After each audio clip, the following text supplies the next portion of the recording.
Hey, middle-aged gamers, we are back, and this week is our special episode because Adam's Doll's Nest episode or Doll's Nest video dropped yesterday. Hope you enjoyed it, and yeah, we've got so much to talk about that, but we'll talk about that towards the end of the show. So, as I said last week, today we're talking about stories that unfortunately will not air this week or next week. It'll be in October, the end of October, beginning of November, when Adam is traveling to the United States again.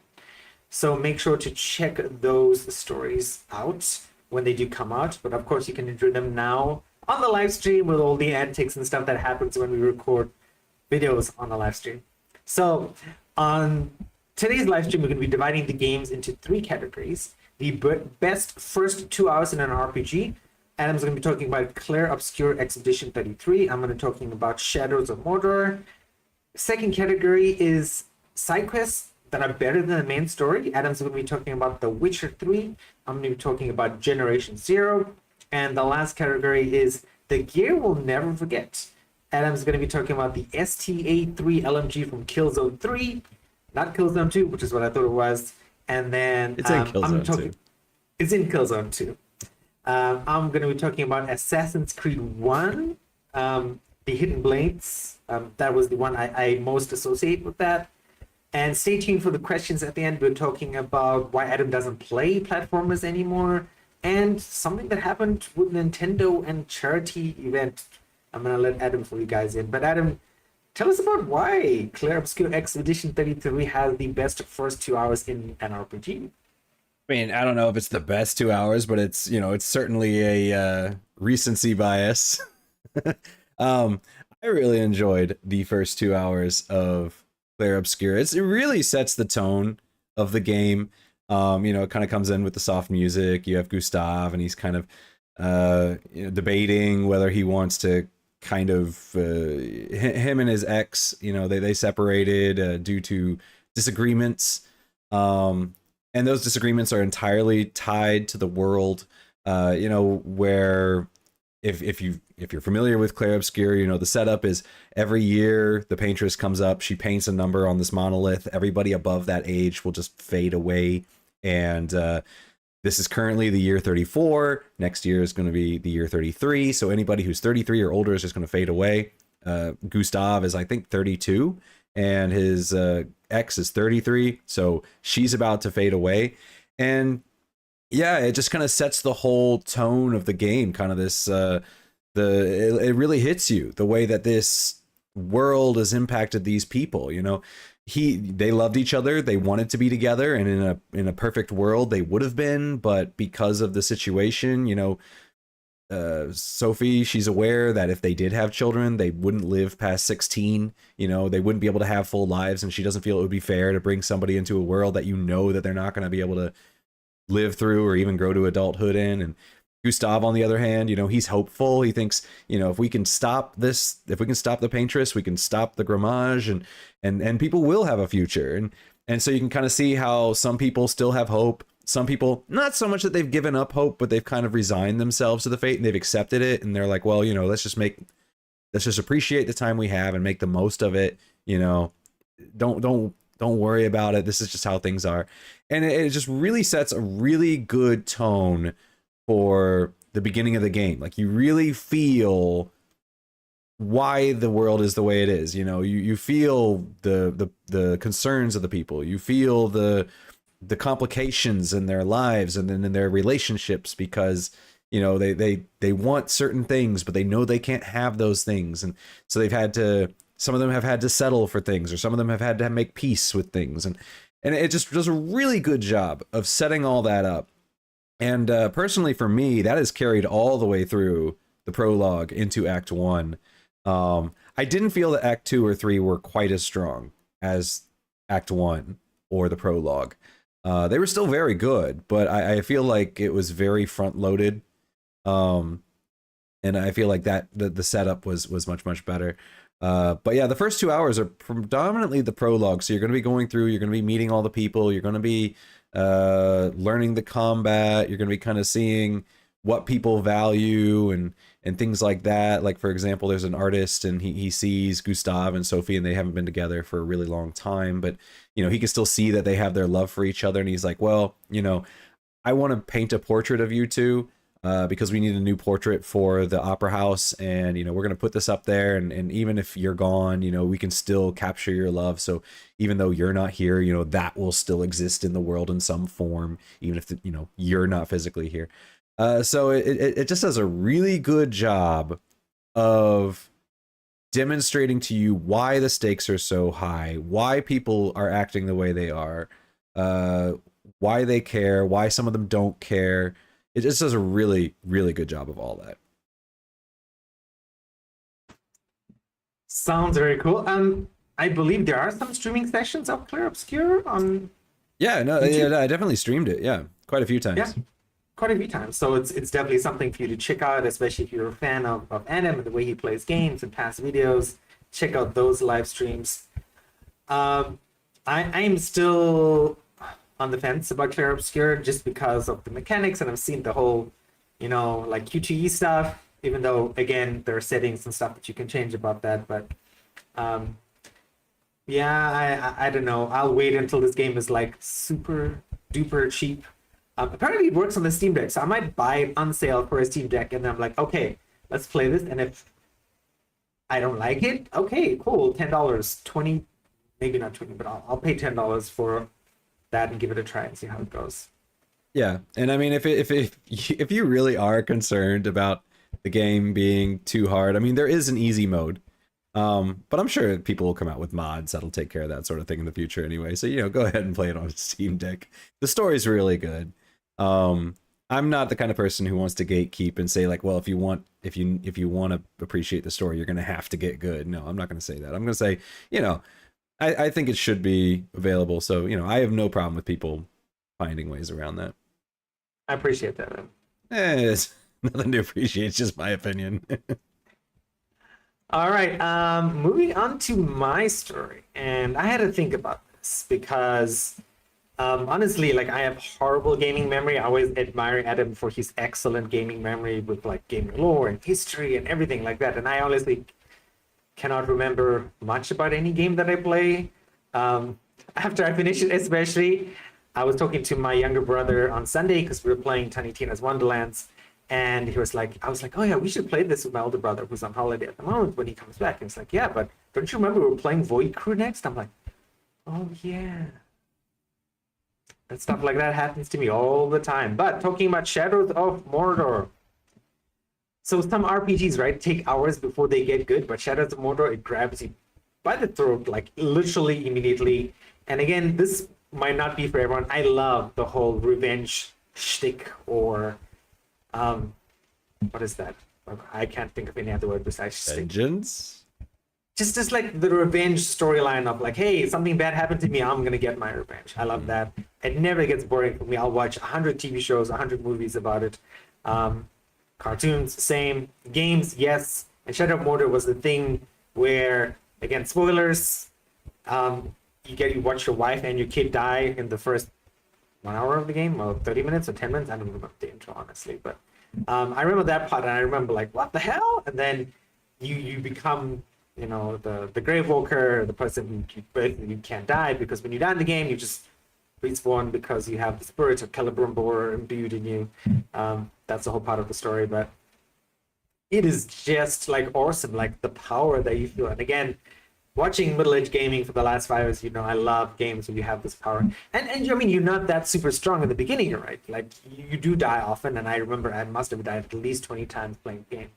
But I mean, you don't die permanently. You're not set back. You just spawn again at the little towers in the game, and you're like, okay, cool. I know the mistake that I made. Let me fix it.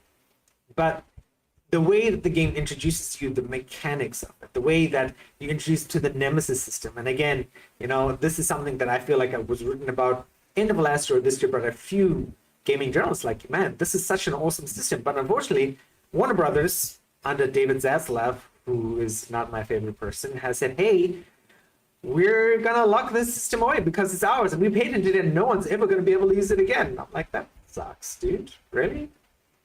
But it is the best system, because what you learn later on in the game is that, hey, if you don't chop off an orc's head or an orc boss's head, they just come back and like, hey man, you tried to defeat me before? Sorry, that didn't work. I'm alive. And you might see some stitches on him or something like that, or you might see like something or the other, like, hey, yes, this is the effects of the battle. And even then, before that, like the system of like, I go into this region in the game, these are the orcs I need to defeat, and it has everyone in order. You're like, okay, who do I defeat in what order? What's the easiest orc to defeat? What way do I want to play this game, right? Do I want to do the archery, range, combat? There's so many different skills. Like, this is the game where I have a list of games to play again. This game would be at number 1, where I've already finished this game. The only game I've ever played twice, or the only games, is the Red Alert games and the XCOM 1 and 2, right? And this game, I would actually play it again if I had the time, which will probably be pretty soon. But it is absolutely fantastic in the beginning. Not too difficult, not too easy. Great mechanics, great world. I never read any of the Lord of the Rings books. I watched the movies, of course, like most geeky people in your 40s. But honestly, it made me feel more interested in the Lord of the Rings universe. And it's something I highly recommend for anyone to check out, for an action RPG game with... It's honestly, it is actually in my top 5 games I've ever played in my life. And I've been playing games since I was 6 years old, so that's more than 30 years. So yeah, Shadows of Mordor, check it out if you have time. Yeah, this is a game that I've never played. It actually kind of ties into the next game I'm going to talk about too. My friend and I, we had a deal. You know, we'll play a game and we're like, dude, you have to totally play this game. And so we had a deal that I would play, because he had played Witcher 3, and he was like, this game is fantastic, you have to play Witcher 3. And I said, okay, I'll make you a deal. I'll play Witcher 3 if you play Valkyria Chronicles. And he was like, absolutely. So, you know, I played Witcher 3. He started Valkyria Chronicles, but then he became a father and got kind of busy. The second game that I had for him was Horizon Zero Dawn. And the second game that he had for me was Shadows of Mordor. So yeah, we were kind of doing this thing where you would play games and we would suggest that the other one would play it, and then the other one would play the game that we suggested, and then we'd talk about it. But we never got to the second round of that because life got in the way. But yeah, it was always on my list. Never got around to it. I was not as big into Lord of the Rings as a lot of people are. I know a lot of people are super into it. For me, I'm like, yeah, I like it. You know, it's fine. I enjoy it. I enjoy the movies. I've never read the books. But yeah, I never was like, yeah, for me, it never was like bigger than another franchise, I should say. It was always on par with other franchises. So, but I've heard a lot of good things about the Nemesis system, and it's so sad that they locked it behind a patent. And I'm kind of curious if there's a way around that, because I know sometimes if you have a patent for one thing, if you can find a different solution that achieves the same effect, you can sometimes get around patent that way, because you can't really patent an effect, you patent a procedure. So I know, like, for example, that's kind of one of the things with Pocket Pair and Nintendo is Nintendo can't necessarily patent, you know, throwing a ball or catching animals. So they have to patent the mechanics on specifically how you capture them. But with Pal World, you know, they try to find ways around that and different things. So yeah, I'm kind of curious if there would be a way around the Nemesis system to get a similar effect, but the mechanics are different enough that you wouldn't be in trouble for patent infringement. Kind of curious, but I don't know. I've never put a lot of thought into it. I'd be curious as well. And you know, Adam mentioned Nintendo and Pal World. Check out those long form or short form videos. He made some really good points about the patents. And yeah, no, like even Shadows of Mordor, honestly, like I made notes. You guys would have seen I've had notes for the last few videos that I've done, and literally do not look at them once, because that's how passionate I am about that game. Probably the only fast game, you know, where it does require like reflex actions when you're like parrying stuff, and it's the game that worked for me, despite me, you know, bashing Clear Obscure Expedition 33 when it comes to that sort of stuff. I don't know why I enjoyed Enchanted Mortar, but that was also quite a few years ago. But Adam, tell us about The Witcher 3, as you hinted. Yeah, no, The Witcher 3, as my friend suggested, you should play The Witcher 3. I played it. I loved it. The gameplay, not the best, but I think that's what everybody kind of agrees on, is that, you know, the gameplay wasn't the best, but the stories were fantastic. And especially the side quests. I really loved the side quests in Witcher. There are quite a few immediately that come to mind. Many of them come from the DLC. I prefer Hearts of Stone. That was my favorite DLC. Blood and Wine was fantastic. I love Regis, but I think I actually enjoyed Hearts of Stone a little bit more. And so some of the side quests come from the DLC, such as the one where Roach talks. That's a fantastic quest.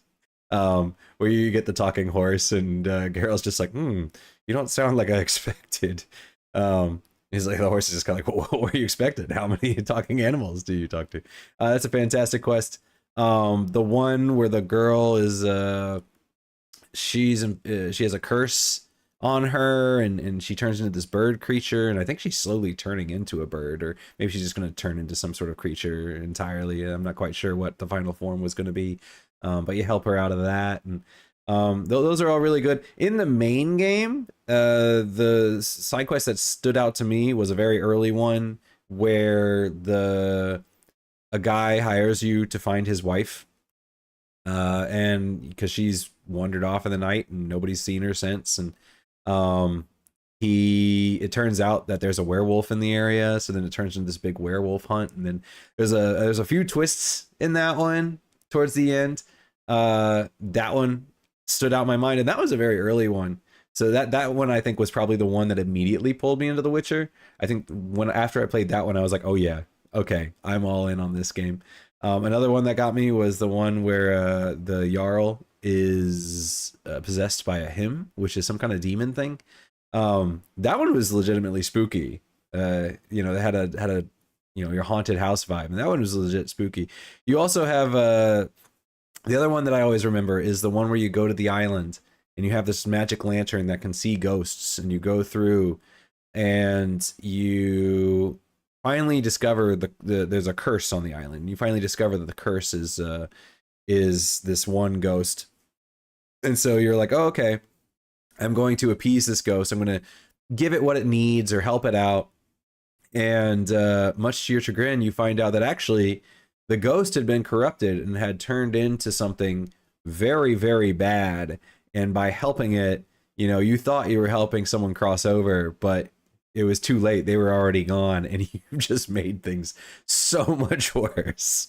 And I think that's why The Witcher 3 really stands out to me with their side quests, because in the main quest in that game, it's pretty straightforward, and you know what kind of story beats that you're going to have, and you have to have a progression from one. You have to have a progression from one quest to the other. You know, you need to get through the game. And then, of course, you know, it's going to be open for a sequel or whatever. But with the side quests, you can really just do whatever you want. If you want it to end abruptly with no closure, 100% you can do that for Impact. If you want it to go south and there's just no good answer, it's just always going to be bad, you can do that. You don't have to have a good ending. And I think because of that, they could really play with these. Some of them have really nice endings and they're really sweet. Some of them can go either way depending on your choices. And some of them just, there's just no way out of it. It's just a bad situation and you get through it, but you know, nobody's the better for it on the other side. You just have to get through it. And I think that's why The Witcher 3 for me has some of the best side quests of any game that I've played. I mean, I played this and I enjoyed it as well. Like, my brother played this and I think I ended up buying him like a Witcher 3 mug for one of his birthdays, some sort of Etsy thing. I think it is probably one of his top 5 games he's ever played. Satisfactory would be on there as well. And I liked the game. It was fun. I understand why people liked it. And this is also one of those games that I really want to go back to because the stories there are amazing. I totally agree with Adam. It was a fun game, and I'd love to play it on the Steam Deck as well. But unfortunately, like, yeah, I don't know, with the release schedule of everything coming out and what I'm playing and videos that we're making, get there, who knows? Okay, and my story is I should say my game that I'm like, yeah. The main story was not great, and I'm only saying this just because when you actually finish the game at the end, you're like, what the hell? This was it. We did all of this hard work, and this is how the game ended. And because this is a game I was playing with my brothers, and we play games every Sunday. It's the game Generation Zero. And some people are like, oh, yes, I understand. And I'm not going to talk about the end or anything like that. But Generation Zero was an indie game made with a fantastic studio, lots of upgrades, lots of like skill tree stuff and different builds you can do. It's a first person RPG-esque game, kind of like. But you're in this like 1990s or 2000s Sweden. So there's lots of like Scandinavian culture references. And if you've watched the movie Dark, the German TV show Dark, it's very also set in that very same time, and the way people talk and act is like that. And it's really cool because in the game, robots have taken over Sweden or the world, we don't know, right? And you're like a teenager and you're like, okay, I need to save the world. And it's very cool because it's got some survival elements of drinking water and bandages and health and that sort of stuff. And you got guns and loads of guns and different things you can upgrade, and you're fighting the machines, and the machines are like, wow. And we started off, I think, on like medium difficulty, and we switched to hard, and hard is like, wow, it is fun, but it is crazy because sometimes you might be riding through the countryside on a motorcycle, and you see all these machines, and there are some like gigantic mech warrior size machines that were like, oh, hey, human, you're rode past me, I'm gonna follow you. And you go to this base and like, yo, you're followed by 40 machines, and you spend the next 25 minutes like basically dealing with all the people you pulled because they saw you riding through the countryside on a motorcycle, super loud. But yeah, to the point of this, right? It's like the combat is awesome. The RPG mechanics are awesome. The side stories, like there's lots of like discovering lore, but why did the machines become this way? How did they become sentient? Why are they attacking humans? All this sort of stuff. Wonderful, excellent. There's stories about the world, about what Sweden used to be like during that time. People's houses and recreational activities, and there's a world there, but it just ends horribly. Like it's like, why did we do all this fighting? Like you do some amazing side stories with some pretty difficult combat where it's like, okay, that was hard, and then you get to the end mission and like, what happened here? And now that I think about it, I do remember there were like money issues on the side of the developer as the game was being built because it was in early access before it was released, and maybe they just had to finish the game. That means that like they did support the game right up until the beginning of this year. They're like, okay, this is the last update we're releasing. I mean, they had Chinese New Year events and that sort of stuff. So fantastic game, great co-op game. You could even do it single player if you're sort of into that sort of thing, but it's a fantastic game to play with people. Again, another game to play with if you're living in Taiwan like Adam is and his friends live in the States, and there's 100, 200, 300 millisecond ping times between people. Works no problem for those delayed pings, and you or me on the other side is like, I connect to my brother in England, so it's about a 200, between 180 on a good day to 240 on a bad day. And even with bad ping times, I can still play. I'm not dying unnecessarily because of the lag. And I still feel like, yes, I'm enjoying myself, hanging out with my bros, and finishing a game together. Right? So, Generation Zero, amazing game to play with people, amazing stories and amazing worlds. Not the best ending, but definitely something to pick up if you're interested. Yeah, I'm kind of wondering if the reason the ending didn't resonate with you as a cultural thing, because yeah, Eastern Europe is very different. It reminded me of a quote by I hope I get this guy's name right, Bartosz Stybor, a guy who works at CD Projekt Red, I think, but he was talking about Cyberpunk Edge Runners, and people are like, "Oh my god, it's so depressing." His quote was, he wanted to make the world sad. He said, "I'm from Poland. People in Poland are sad. They are born sad. They die sad. So I just wanted to make the whole world sad. And when people are sad, I'm a bit happy." So it's just like wanted to rain on your parade. And I wonder if maybe, you know, I don't know, it's cold, it's dark, you know, I don't know, maybe that's part of the culture over there. I mean, isn't oh, what's the movie where the little girl's a vampire? Let the Right One In. Isn't that from somewhere in that region of the world, I think, originally? I didn't want to hint at what happened, but like, I'll think about this another way. Imagine you played Final Fantasy 16 Yeah. and you got all the way to the end boss, Yeah. and you're like, oh my god, the battle's here, and then it finishes in 30 seconds. How would you feel? Oh, okay. So it's like it's not like the ending is like a sad ending or a bad ending. It's just kind of like, oh, that was kind of anticlimactic. Yes, That sort of thing. anticlimactic. Yes, yes. That was the Okay. problem. Yes. I see. Okay. I thought it was more like depressing, like, oh, the machines, you know, everyone dies. No, The no, machines no, take no, over the earth. nothing like that. Oh, You know, okay. you win at the end of the day, but like you had all these amazing battles up to them. Like, here's the battle. Let's get all our gear ready. And we literally spent 15 minutes saying, okay, I'm gonna prepare this, you're gonna prepare that, you prepare that, and you go there like, this was way too easy. And where's the actual ending? Okay, okay. Yeah, that happens sometimes. I know that this game had some trouble at launch. People were saying that it had a really great premise and some of the things were really good, but it just felt very hollow. So I don't know. Maybe they ran out of funding or something, and you know they're developing the game and they get to the final boss and they're like, we just need to get this game out. Let's just throw something in there.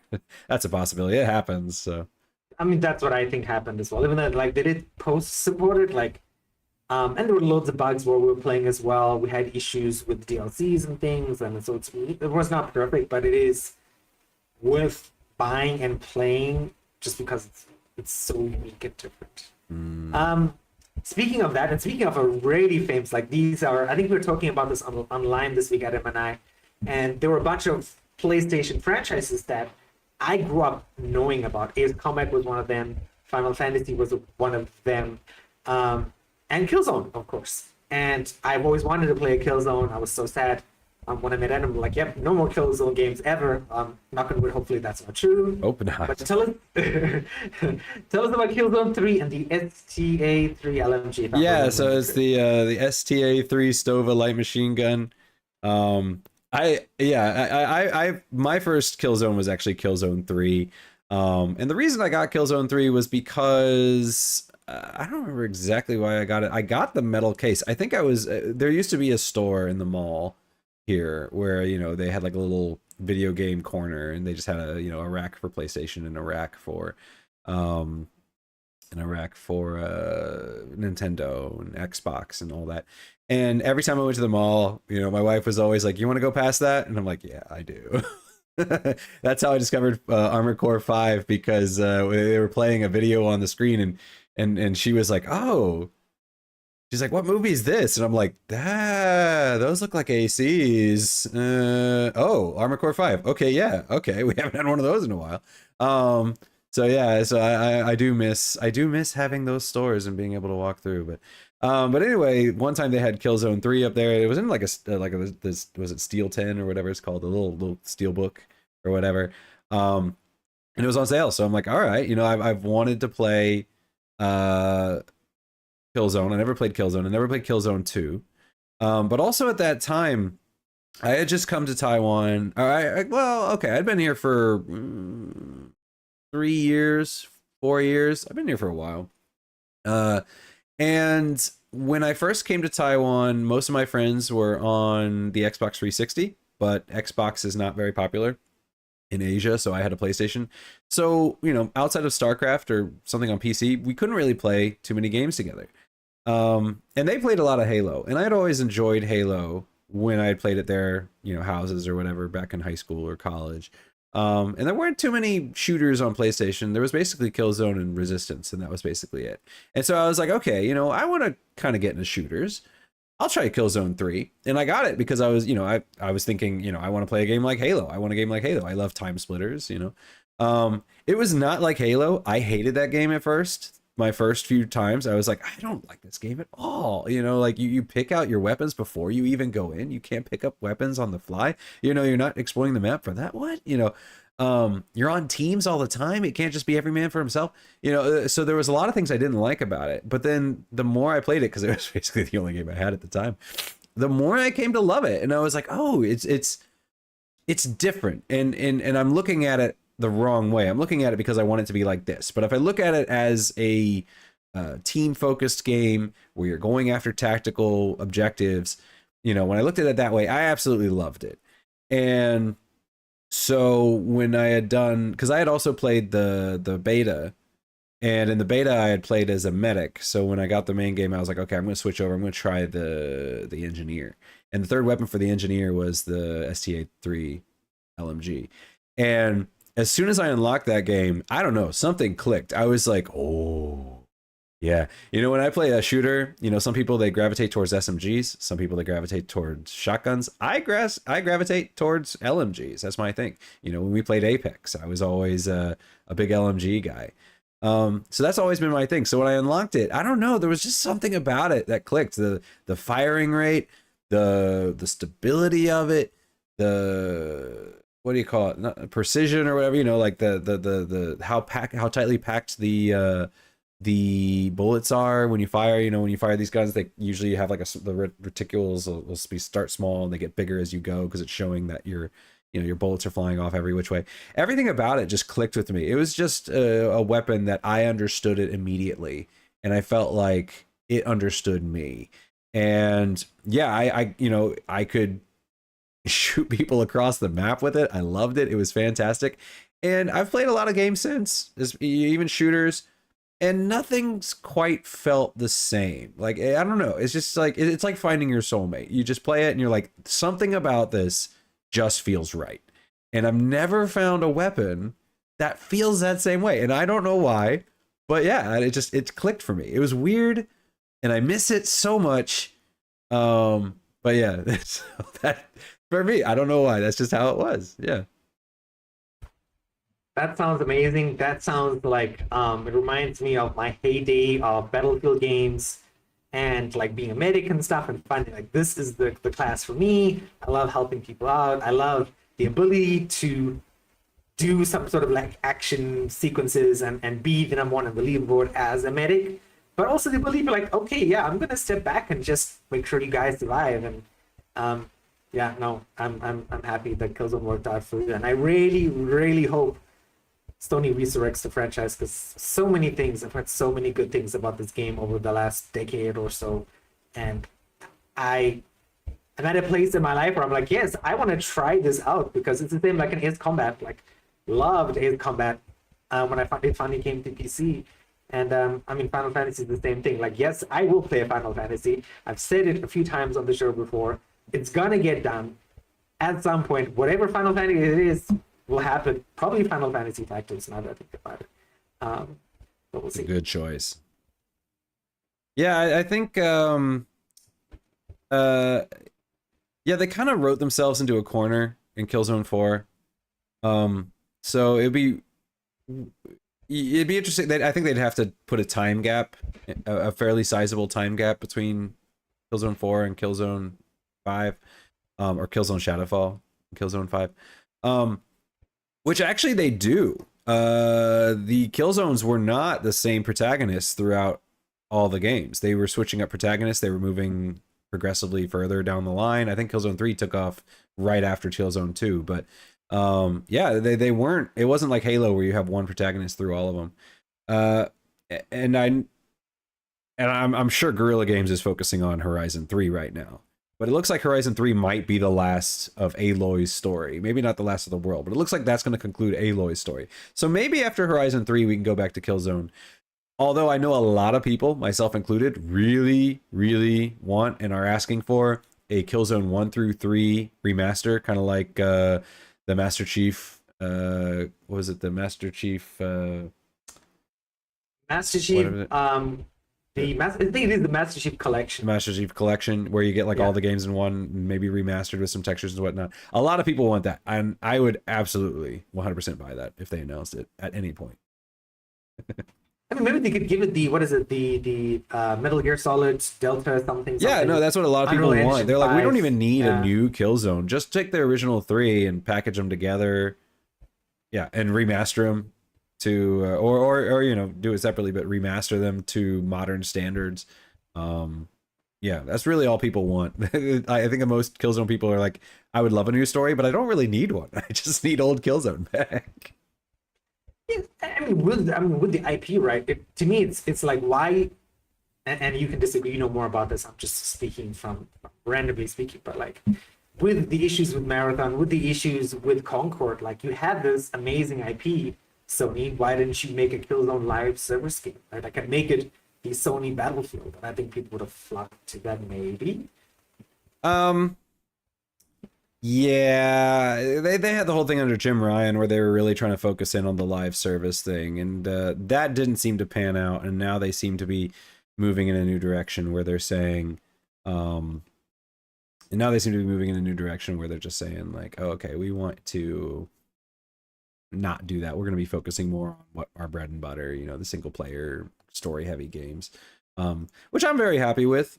And in the recent state of play, or not the recent one, but I think it was like the one before, they did show some more indie type titles, you know, like Baby Steps and that sort of thing. I think I would prefer that they go in that direction. A Killzone Battlefield game could be really fun, but I would be very wary of just that whole kind of idea. Yeah. Speaking of weapons that I enjoyed, and again, like I being my poor gaming memory, the first thing that came to mind was the original Assassin's Creed and the Hidden Blades. I shared with Adam some game footage of like, and if you watch it sort of like towards the end, you can see actually use the Hidden Blades. But to me, like I grew up watching a lot of like Jackie Chan, Donnie Yen movies, right? Like of how smooth combat was of martial arts, right? And to me, the Hidden Blades are not martial arts, but they moved like they were this smoothness. Like you just walk up to a guy and you stab him in the back with your hidden blade, and that's it. And you can keep walking, and he suddenly falls apart or falls down, or you know he dies. And it's also like Richard Gere did like a movie where he was an assassin, and he had like some garrote wire in a watch one time, and he walks up to a guy on the street and he pulls the wire, like garrotes him in like less than 30 seconds. Of course, it's a movie, probably wouldn't happen in real life, but why I'm saying this is like the Hidden Blades were like the smoothest weapon ever, and I love that part. And going back to Assassin's Creed 1, of course, like in Odyssey, in Assassin's Creed Japan, it's not called Japan. What was the last? Remember? I don't Shadows. Assassin's Creed Shadows, yes. Oh, I couldn't pick up that.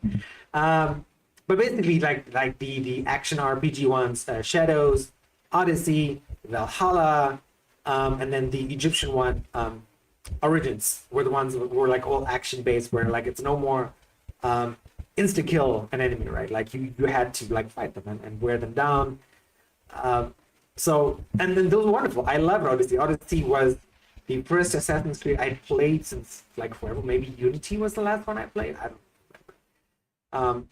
But going back to like, I remember playing Assassin's Creed 1, or I was trying to find like, what is the name of Assassin's Creed 1? And it was just Assassin's Creed. I'm like, oh, okay, cool. Because I was trying to find gameplay footage to share with Adam. And I'm like, oh, okay, there's no name for it. There's no Unity. There's no Black Flag. It's just Assassin's Creed. And I remember the story of 𝙂𝙧𝙢 and the setting and you know, like that time, like climbing up buildings and stuff, but like coming back to the combat, like and then it was yes, again, a total cliche or an irony, yes, quick time events, because you had to press the button to block when you're in combat, and you see that in the footage I provided Adam, right? Totally okay back then, and again, this would have been like 15 years ago. My reflexes were okay now, pretty bad. But yeah, the Hidden Blades were just this power fantasy of, hey, I can walk into a crowd of people and totally take out a guy or a girl, and no one's going to notice because it was that fast and that smooth and honestly amazing. I hope they remaster this. It looks like we're getting, I've seen like weird rumors recently, like we're getting a Black Flag 2 as another game or a Black Flag remaster, but I would love an original Assassin's Creed remaster, because I mean, just that whole Middle Eastern world and going back in history, right? What was that even called again? Like where the Muslim states went into Europe, you know, and they went into Africa and Indonesia and China and stuff, and there was this big war. The Crusades would be like the white people version of it, but like what is the Muslim version of it? I don't remember. But there's a special word for it where they went and they spread Islam around the world, which is why North Africa is very Muslim. Why parts of like Europe are also very Muslim. Why you have the Uyghurs in China are also Muslims, because Islam was spread around the world that way, right? So that part of like playing that part of the story was so interesting and so cool. And I'd love to play it again. But Hidden Blades, my choice for weapons that are something you should enjoy. If you're looking for a modern take on this would be Assassin's Creed Mirage, which again did not sell very well because people were so used to this sort of action-y based thing, and stealth kills are not a thing anymore. But if you missed it and you haven't played an Assassin's Creed in a while and you're looking for that same feeling, and again in the Middle Eastern setting, Assassin's Creed Mirage is the game for you. I'd highly recommend that as well. That's also on my list of things to play that I will probably never get to play. Yeah, it always drives me nuts in a stealth game where a stealth kill is not an instant kill. I don't know. I'm the kind of person that, like, if I went through all the work of sneaking up on you and you're not expecting it and I slit your throat, you should be dead. I mean, if you're, you know, if you see me coming, if I slip up and you see me, then it makes sense. You know, you're in a defensive stance. You're you know, I might not be able to instant kill you then because, you know, you're prepared. But if I catch you unprepared, I should have a pretty good shot of bleeding you out pretty quickly. You know, I my first stealth game was Metal Gear Solid, but my first game of this style was Tenchu, the original Tenchu, and I absolutely loved that game. And then I got into you know, back into Metal Gear Solid again, and got into Ghost of Tsushima. My first Assassin's Creed was Black Flag. It kind of has a Black Flag too. I mean, that's Assassin's Creed Rogue, right? That follows, I think, the son of the guy of Kenway, I think. I think it's Assassin's Creed Rogue. I think I haven't played that one, but I've heard good things. But that one's kind of interesting because you're actually, for whatever reason, he didn't agree with this assassins, and actually you're playing as a Templar who has assassin skills. So that's interesting. But yeah, I remember when I was playing Neo, and they're like, oh, you know, you've unlocked this stealth attack. So if you press triangle when you walk up to an unsuspecting enemy, you know, you can kill them or you can hurt them. And then so I'm like, haha, I have a stealth attack, and I run up and I stab them, and it's like normal attack damage, and I'm like, that was just a free hit. Why did you have a special button for that? I could have just swung and done the same thing. Like, why? Stealth is not really a thing. Don't lie to me and pretend like it is. So maybe it did extra damage, but not a lot. You know, you still ended up having to fight everything. So I was very disappointed that stealth was not a one-shot kill. But yeah, kind of like in Ghost of Tsushima, right? If you sneak up on them and you stealth kill them, it's one hit. But if you don't, they're going to fight back, and then it's going to be a little bit tougher for you. I preferred that. So, yeah. I mean, you mentioned that and just remind me, like, I remember buying Odyssey, playing it. I'm like, oh my god, Assassin's Creed cool. And me being Korean, I skipped all the explainers in the tutorials. I'm like, yes, still kill time. Got behind a guy, stab. He didn't die. He turned around, he looks really angry, and then fight. Exactly. And then I'm like, oh, okay. And I remember I had to like Google it or read something about it. I'm like, oh, okay, there's no more stealth kills in Odyssey unless you are a much higher level than the person that you're killing in Odyssey. Yeah, that's not an Assassin's Creed game. Like, come on. Like, at least in Valhalla, you could still assassinate them. If they were higher level than you, it would only do damage. But for your average guy, you know, if you jump down on them and stab them, it would be an instant kill. Nice. And we talked about this as well. I mean, this I think also ties into the Actionification. Yes, of like Final Fantasies and a bunch of other games, right? Like why Assassin's Creed moved into the also action-based game, because people don't want to take time anymore. And I'm primarily a cause of this because I am not a patient person. But speaking of patience, Adam, you released an amazing video review this week. You did not make the game. I did not make the game. I get 0 credit there. That's all Nitro Plus. So it's I've been watching it, and as I was watching Adam's reviews, I'm like, I want to give Doll's Nest a go. So again, if you're watching this on the live stream, you will not see this until some point in the week, or even maybe next week, or I want to like, I need a short, and I want people to support the game. So because people love Adam's face, and we grew 180 Instagram followers in 2 months because of that. Adam, tell us about 𝙎𝙪𝙥𝙥𝙦 and the video, and maybe you could talk about the process of making it, or why people should watch the video, or why people should play 𝙎𝙪𝙥𝙥𝙦. Any way you want to talk about it, all together, your choice. Now, people should absolutely play 𝙎𝙪𝙥𝙥𝙦. It's a fantastic game. It's Nitro Plus's first non-visual novel game, which is very impressive that they did such a good job on something that's outside of their wheelhouse and made it feel so, I mean, authentic is the word I want to say, but you know, it feels like an old school Armored Core experience. They did a really great job with that. I had a lot of fun playing it. I had a lot of fun making the video. You know, I would appreciate it if you watched it. You know, that would make me super happy. But also, when I was playing it, it's not a big game, but it's one of the games that I've had the most interaction on in chat. So it's got a very friendly community around it, and yeah, it's got a great community. It's really fun if you're an old school Armored Core fan, or Armored Core 5. Armored Core 4 is really fast paced. It's a little bit slower like the older games, and like Armored Core 5, there's no flight. It's just kind of jump and drift. But if you're a fan of those kind of Armored Core games, then you should really enjoy 𝙎𝙪𝙥𝙥𝙦, especially if you played Armored Core 6 and maybe you enjoyed it, but maybe you were like, you know, they did change a lot. You know, there's no, you know, they did change a lot of it. You know, so if you want to kind of get that old school feel, definitely give 𝙎𝙪𝙥𝙥𝙦 a check. Yeah. Thank you very much. And Adam, we talked about another story we talked about online this week, is Nintendo did something bad as usual, or maybe recently as usual.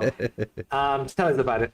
Okay, so Nintendo, there was a charity event. I'm not quite sure what the charity event was, but anyway, it was a speedrunning event. So they would have people come and speedrun games. Some of those games were made by Nintendo, and Nintendo came in and said, "Hey, you never asked us for permission to play these games. You need to take these games out until you ask us for permission." And the organizers said, yeah, we had never done that in the past. We had just done, you know, I don't know if it just didn't dawn on them or what, but they had never asked for permission in the past. They'd just done it, and it had never been an issue. And so it's caused a bit of an uproar where people are like, come on, Nintendo, what are you doing? It's a charity event. They're not like profiting off of your IP or anything like that. It's all going to a good cause. Now, I understand the logic that Nintendo is doing. I mean, you might not want to be associated with every charity out there. You know, if somebody's raising money for something that you don't agree with, you probably don't want your product associated with that group. So I understand the logic there, that they're saying like, well, just to be safe, you know, maybe we don't have a problem with this particular charity, but we need to set a precedent. So that's what we're doing. I get it, but I just don't think it was the best way to do it. I think that Nintendo should have reached out and they, you know, and said like, hey, you know, let's come up with something, not just don't play those games. You know, I think they should have come out and done something else.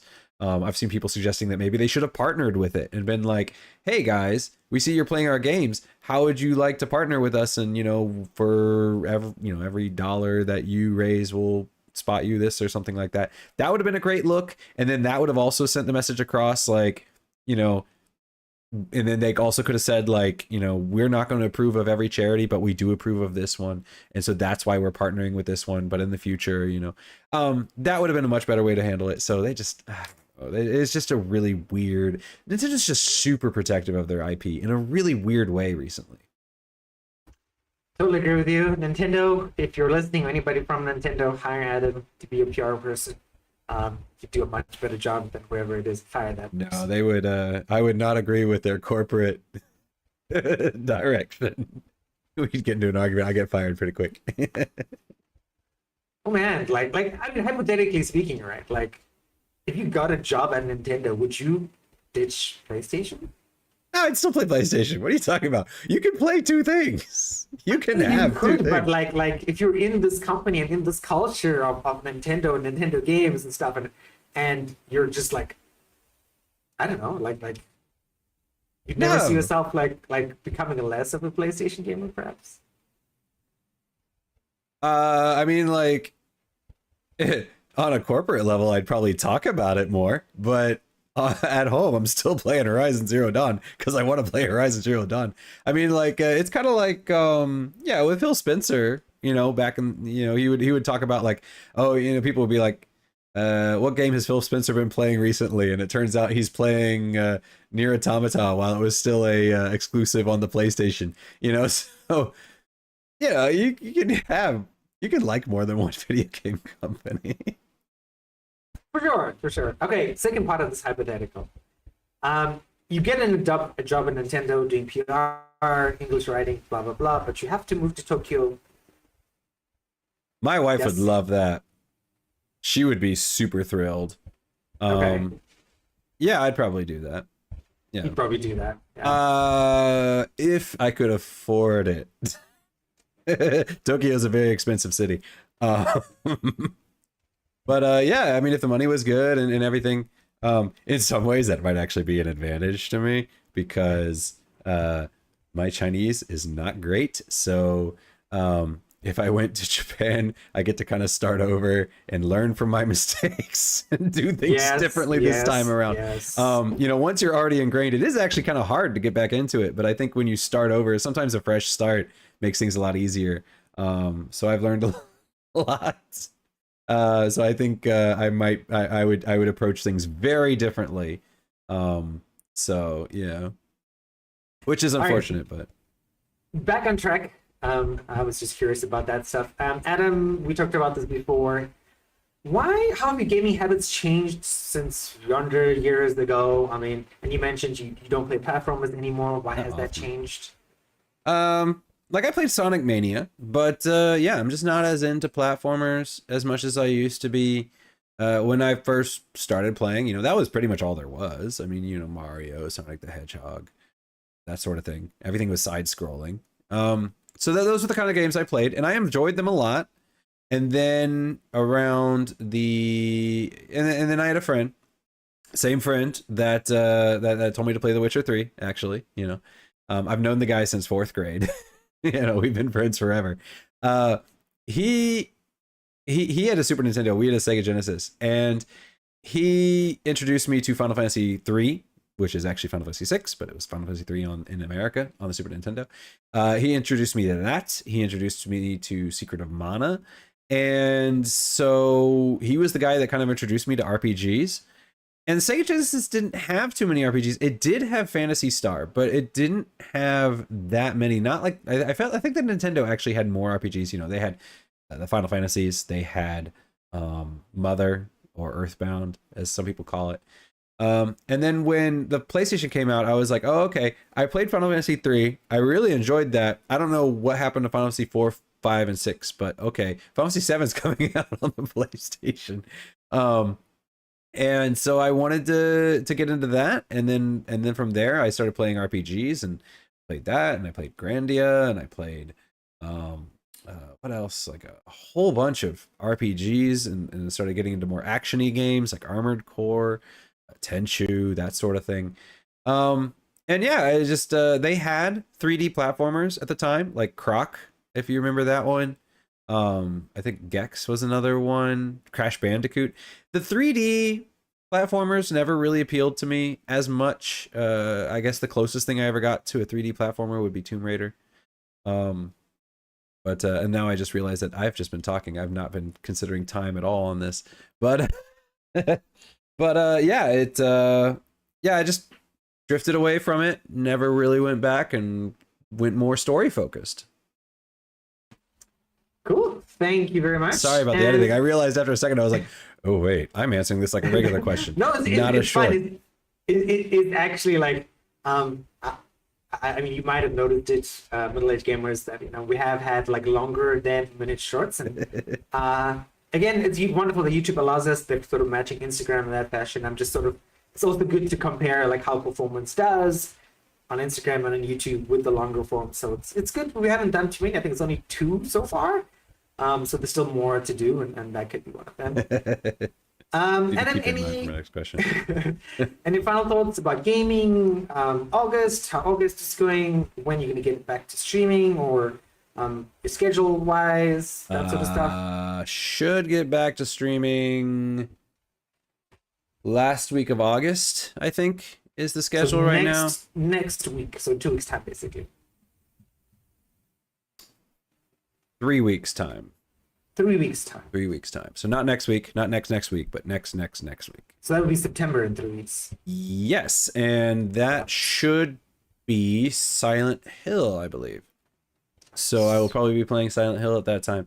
Because right now, I'm still finishing up Death Stranding. I'm just clearing up and getting all the stars on stuff. It's really slow at the end, simply because it's harder to find orders and they're limited, they're time locked, and it feels like progress just slows down where I'm like, haha, I turned in these orders, I got 500 likes, and then it's like, and I'm like, oh, come on, man, like that's a tenth of a star. I gotta do this 10 more times for 2 more stars. That's 20 times. You know, it just feels like they're purposely making you grind. Which, I mean, I could stop at any time. It's entirely on me. But yeah, I don't know. I just felt weirdly like it slowed down. Like they're purposefully locking you behind it. Damn you, Hideo Kojima. But playing that, I'm currently playing Mekarashi on Steam. I like it. It's actually really good. It's a good game, but I am starting to hit that gotcha wall where it's like, okay, you know, I was playing it and I played for the first 8 hours and I was like, actually, I'm really enjoying this game. This game's really good. And then over the weekend, I didn't play any and I played some yesterday. And over the weekend, they had released a new event and I was like, oh, sweet, I'm going to try this new event.